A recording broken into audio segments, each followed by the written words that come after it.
Bem-vindos ao Tarsila Grita, que é um podcast ilustrado que se propõe em ser um lugar onde a gente possa falar e pensar sobre arte e moda e suas influências na sociedade.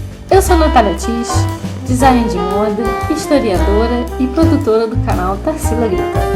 Eu sou Isabel Carvalho, historiadora da arte, mestre em estudos contemporâneos das artes e produtora de conteúdo do Tarsila Grita. Nós temos uma terceira componente, a Luciana Tis, formada em marketing e restauradora.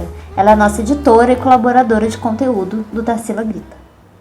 Oi gente, estamos de volta com mais um episódio da Tarsila Grita e hoje nós vamos falar sobre a Josefina Bonaparte, a imperatriz da França. Oi gente, aqui é Luciana Viana e eu tô de volta para falar um pouquinho sobre Josefina Beauharnais, imperatriz casada com Napoleão. Ela nasceu Marie-Joséphine Rose Tacher de la Pagerie em 1763 na Martinica. Ela era de uma família rica que tinha plantações de cana-de-açúcar, tinha fazendas de cana-de-açúcar. Em 1779, ela se casou com Alexandre de Beauharnais, com quem teve 2 filhos. O casamento não foi feliz, eles se separaram. Em 1794, durante o reinado do terror, Alexandre foi executado. Josefina chegou a ser presa, mas foi libertada graças à queda e à execução de Robespierre. A Josefina conheceu Napoleão, que é 6 anos mais jovem que ela, em 1795. Ele ficou muito apaixonado por ela e em janeiro de 1796 ele pediu em casamento e eles se casaram em março do mesmo ano. A cerimônia de coroação foi na Notre Dame em dezembro de 1804. Até conhecer Bonaparte, Josefina era conhecida como Rosa, né? Mas Bonaparte preferia chamar ela de Josefina, um nome que ela adotou desde então. O casamento não foi bem recebido pela família de Napoleão. A família ficou chocada porque ele se casou com uma viúva mais velha que ele, já com 2 filhos. 2 dias após o casamento, Bonaparte partiu para liderar o exército francês na Itália. E foi durante essa separação que ele enviou as suas famosas cartas de amor. Depois de alguns anos, quando ficou claro que Josefina não poderia engravidar, Napoleão disse a Josefina que, no interesse da França, ele precisava encontrar uma esposa que pudesse gerar um herdeiro. Apesar dela não ter gostado dessa história, Josefina concordou com o divórcio para que o imperador pudesse se casar novamente e ter filhos. Apesar do divórcio, ele mostrou sua dedicação a ela para o resto da vida. Quando ele ouviu a notícia de sua morte durante seu exílio na ilha de Elba, dizem que ele se trancou em seu quarto e não saiu por 2 dias. O nome dela também teria sido sua última palavra em seu leito de morte em 1821. Segundo rumores, Josefine usou a sua influência ao lado de Napoleão para restaurar a escravidão no Caribe em 1802, quando já tinha sido abolida a escravidão há 8 anos. Verdade ou não, sua família já havia se beneficiado com a escravidão em suas fazendas anteriormente. Tinha uma estátua sua num parque na Martinica. Em 1991, a estátua dela, que fica no Parque de Savane, em Fort-de-France, foi decapitada e depois borrifada com tinta vermelha sem jamais passar por restauração. Em julho do ano passado, em 2020, durante os protestos dos movimentos Vidas Negras Importam, que se espalharam planeta fora, novamente a estátua de Josefine foi atacada e dessa vez amarraram uma corda e derrubaram a estátua. E aí, nesse sentido, nesse ínterim, eu gostaria de deixar aqui um questionamento com relação à importância do patrimônio e os questionamentos que trazem com relação à sua conservação. Segundo John Ruskin, que é um teórico da restauração, o processo de restauração se resumiria a uma imitação da arquitetura passada, se transformando em uma falsa descrição do que teria sido aquela obra, criando assim uma réplica e um falso histórico, pois o novo estado pertenceria a uma nova época. Diante disso, meu primeiro questionamento seria: depois de 30 anos decapitada, qual seria a estátua original? A que toda uma geração conheceu sem cabeça, ou aquela primeiro esculpida? Deveria ou não ter sua cabeça devolvida? E a história da ilha e de seus herdeiros que a conheceram assim, decapitada, seria respeitada? O mesmo teórico diz: manter vivo o testemunho cultural do passado no cotidiano da cidade possibilita com que os indivíduos identifiquem nos espaços urbanos e nos monumentos históricos marcos referenciais de identidade e memória. Então, assim, a área da restauração, ela traz muito mais questionamentos do que soluções, mas que precisam ser feitos. Estamos lidando com uma nossa própria história e como ela será conhecida e pensada pelas futuras gerações. Então, eu deixo aqui esses questionamentos com relação ao nosso patrimônio. Agradeço, até o próximo vídeo. Agora a gente vai falar um pouco sobre a relação da Josefine com a arte da época, mais especificamente sobre as suas representações nessa produção artística do começo do século XIX. Só recapitulando, a Josefine ela se casa com Napoleão em 1796 e ele se torna cônsul em 1799. Nesse período foram feitas muitas obras de arte e é importante destacar que muitos poucos retratos oficiais dela, tanto dela quanto do Napoleão, foram exibidos publicamente em Paris, com exceção de algumas obras que passavam por uma espécie de controle do diretor-geral de museus, Dominique Denon, em que ele fazia permissão ou não de obras que pudessem ali ser uma forma até de propaganda para essas figuras públicas. Então, algumas obras, é claro, acabaram sendo apresentadas, como, por exemplo, essa imagem da Josefine fazendo caridade. Então, é uma espécie de propaganda. A arte sempre foi relacionada a essa ideia de poder. A gente já falou isso no vídeo sobre a Madame de Pompadour, mas aqui ainda mais porque a arte ela passou a ser oficial. A arte da academia, da Escola Nacional de Belas Artes, ela passou a ser a arte oficial do Estado.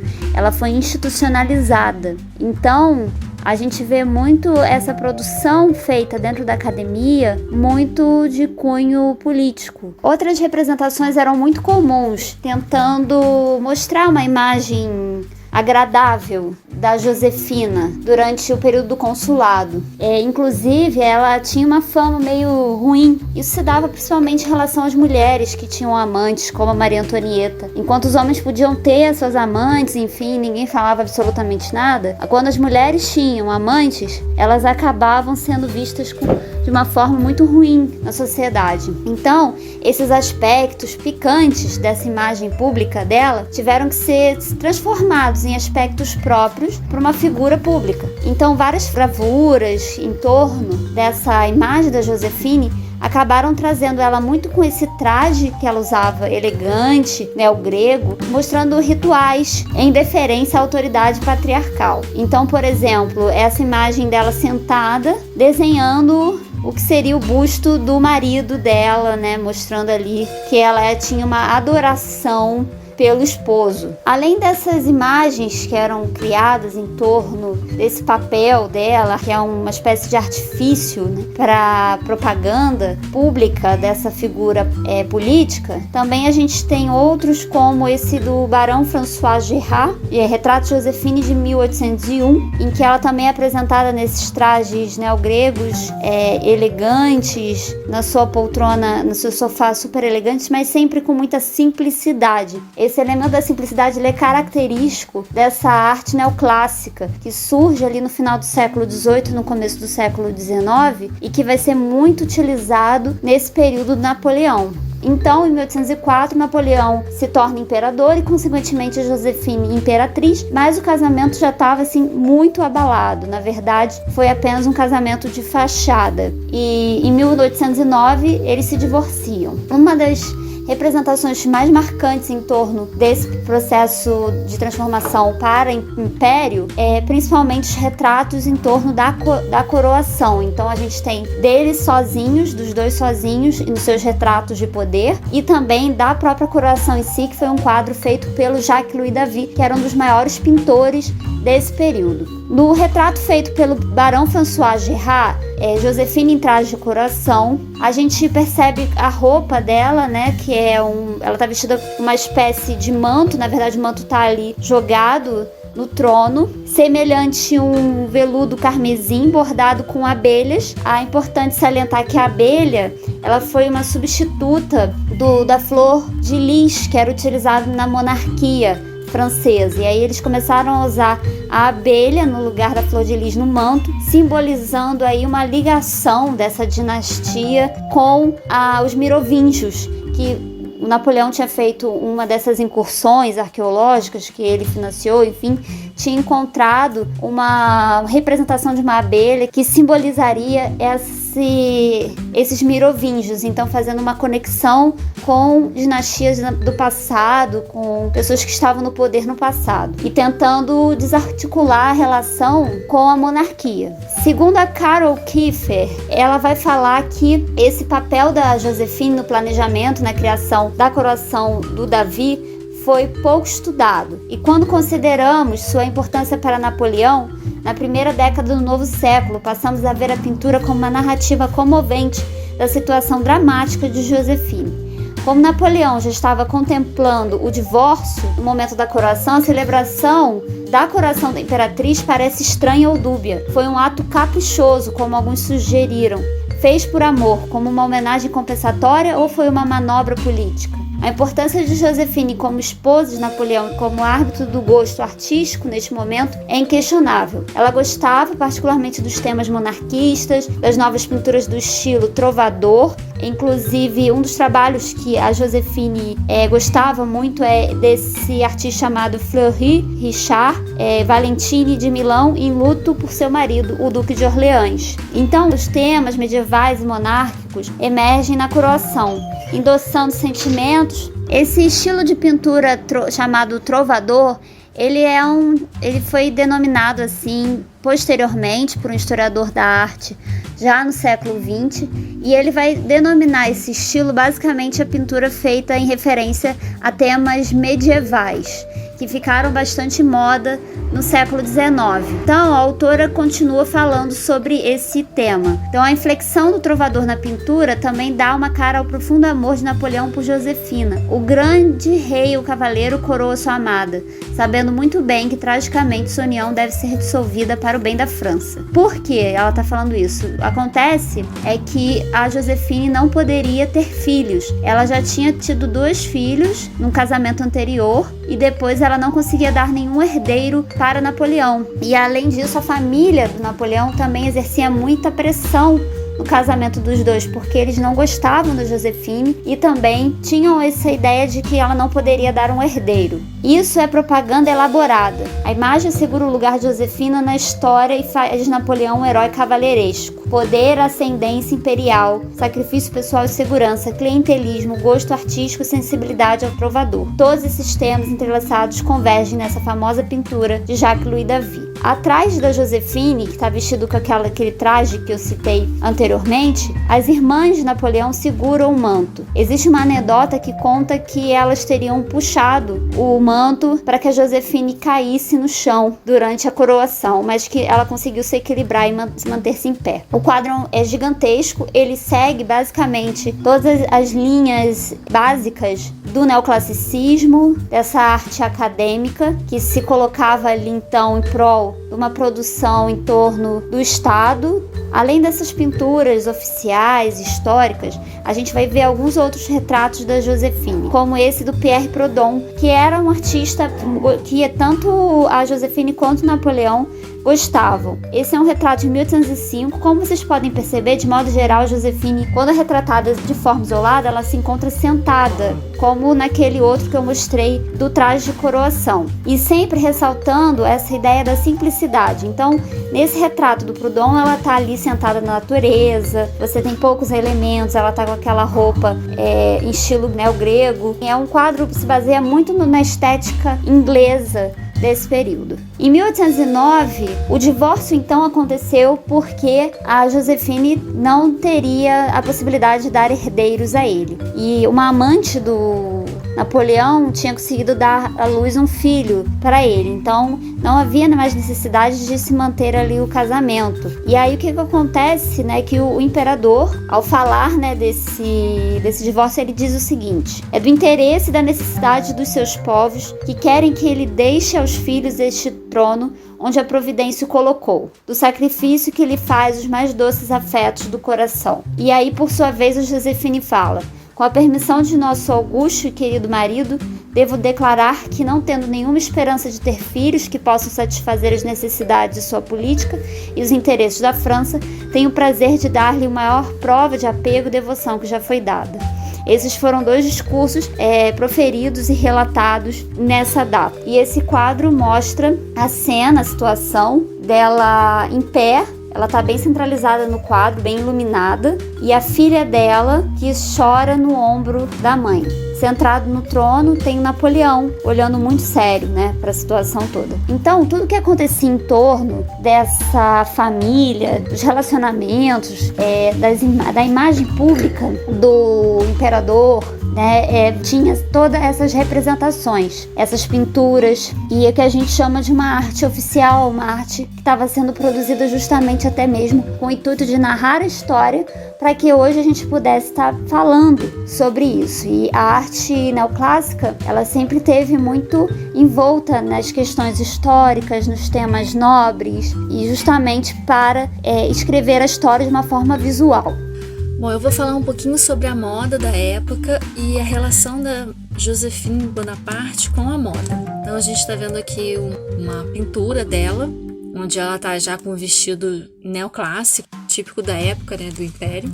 Então é uma moda com uma transição radical por causa da Revolução Francesa, né, que acontece em 1789, no final do século XVIII, que era uma moda muito extravagante, com muitos adornos, com chapéus enormes, plumas, podiam ser usado toucas também, mas tudo com muito adorno, era uma moda muito adornada. Como a gente pode ver nessa imagem, né, ali na primeira linha, né, entre 1781 e 1790, 1788, né, pré-revolução, né, são vestidos muito adornados, e aí acaba que entre 1790 e 1791 ainda existe uma transição, já não é uma roupa mais tão adornada, mas já é um momento onde você quer esquecer ou apagar tudo que era referente ao antigo regime. O corpete era normalmente decotado e o colo estava sempre coberto com lenço, como a gente vai poder ver nessa imagem. Tá vendo que o colo tá coberto com lenço? Esse é um vestido de mulher, é um redingote, né, usado por volta de 1790. É um estilo típico da época da Revolução Francesa. Os vestidos, né, agora eles têm uma forma mais redonda, né, como a gente pode ver aí na imagem. Não é mais aquele panier aberto, né, nas laterais. As mulheres usavam esse tipo, né, de casaco que tem uma influência inglesa, que também foi chamado de vestido casaco. E isso acabou possibilitando um número maior de modelos femininos, né? Aí, sim, com a Revolução Francesa, a partir de 1800, a gente vê que os vestidos do antigo regime são completamente abolidos, inclusive as perucas, os cabelos, e os trajes femininos acabam sendo simplificados. É a volta, né, a um clássico, né, ou seja, o neoclássico, e também uma volta à natureza. Houve também uma acentuação das roupas inglesas, dos vestidos ingleses, que passavam muito mais tempo no campo do que na cidade. E esses trajes mostravam versões exageradas do traje inglês, muitas vezes. Era como se fosse uma idealização. E aí acaba que a gente passa esse período, né, da Josefina, esse período de vida da Josefina, por esses vestidos impérios, onde ela é uma das principais portadoras. Ela é como se ela fosse a garota propaganda desse estilo, como a gente viu naquela primeira imagem, né, aquele vestido dela já uma cintura abaixo do peito, não muito adornado. E aí tem um trechinho bem interessante, Susan Siegfried, que fala o seguinte: a moda desempenhou um papel extremamente importante na criação de uma identidade social para Joséphine após o terror. La mode, como Philippe Segui observou, ajudou a definir o tom para um grupo de 60 a 80 vestidos elegantes que afirmaram sua presença social e pública e a sua sexualidade através da moda. Joséphine foi uma das primeiras a adotar o ousado estilo de se vestir neogrego, definindo tendências durante o que os historiadores do traje e da moda consideram um dos períodos mais criativos da história do vestuário feminino. Então ela foi essa pessoa que ajudou a colocar esse vestido em voga. Aí aqui a gente tem um retrato, né, dela com o contraste da coroação, que foi desenhado por Jean-Baptiste Isabey em consulta com os conselheiros e fabricado por Louis Hippolyte Leroux. Leroy, o principal merchan de moda da época. Os estudiosos atribuem a Joséphine a influência em seu design. A modernidade de seu vestido de coroação é mais evidente em sua conformidade com a silhueta de cintura alta do vestido neogrego. A saia caída contínua na frente, em contraste com o manto aberto que se dividia sobre uma anágua na maioria dos vestidos do século XVIII. O design da manga combinava dois estilos em voga desde a década de 1790. A manga longa de luva, que se estendia até os nós dos dedos, e a manga curta balão, bufante no ombro. O penteado de Joséphine também estava atualizado e sua cor era natural e o estilo justo, perpetuando uma reação contra as perucas e o pó que a Revolução havia iniciado. Aí agora eu vou falar um pouquinho sobre os corsetes da época, né, que são bem interessantes, que eles fazem tanto esse volume na manga, nessa manguinha, e marcam, né, o peito, né, como se fosse realmente um sutiãzinho, né? A gente vê esse modelo, né, ele não é tão marcante como os corsetes que são do século XVIII ou que vão vir, né, mais pra frente. Esses modelos que eu acho bem bacana também, tá vendo que ele faz o volume no peito, devia até sustentar melhor os seios, né, marcam um pouco a cintura, mas não é tão marcante, né, como os antigos. Eles fazem um certo voluminho, é só mesmo para segurar ali, né, os seios e tal. Os historiadores falam que essa é a época em que menos se usou roupa. Aí aqui a gente tem uma imagem, né, de mais ou menos como ficava, né, o corset. Também eram chamados de stays. Embaixo da roupa, né, vinha a chamise, o corset e o vestido por cima. Normalmente era um vestido de um tecido muito esvoaçante, né, uma musselina, né, uma organza, e sempre se usava um chale por cima. Esses aqui eu também gosto bastante. Eles são bem simples, também foram usados nessa época. Eles são mesmo só a parte de cima, né, só sustentam mesmo os seios. E aqui a gente tem algumas imagens de como eram esses vestidos da época, né? O vestido império, os vestidos com linhas retas e cintura marcada abaixo do busto, buscando uma inspiração neoclássica, né? É esse tipo de vestido, né, o vestido império, que ficou em voga até meados de 1820, como a gente viu naquelas imagens anteriormente. Então eles têm linhas bem retas, sempre bastante decotado. Elas estão sempre usando um chale. Aqui também é um traje, o amarelo, né, já é um traje bem típico inglês. A gente pode lembrar também dos livros da Jane Austen que se passam nesse período. A gente pode, né, perceber que são sempre muito decotados, essa manguinha curta, bufante, né? Elas estão sempre um chale, os sapatos não são muito altos, o cabelo também bem simples, sempre preso. Então é isso, gente. Esse foi o podcast sobre a Joséphine Bonaparte. Até o próximo.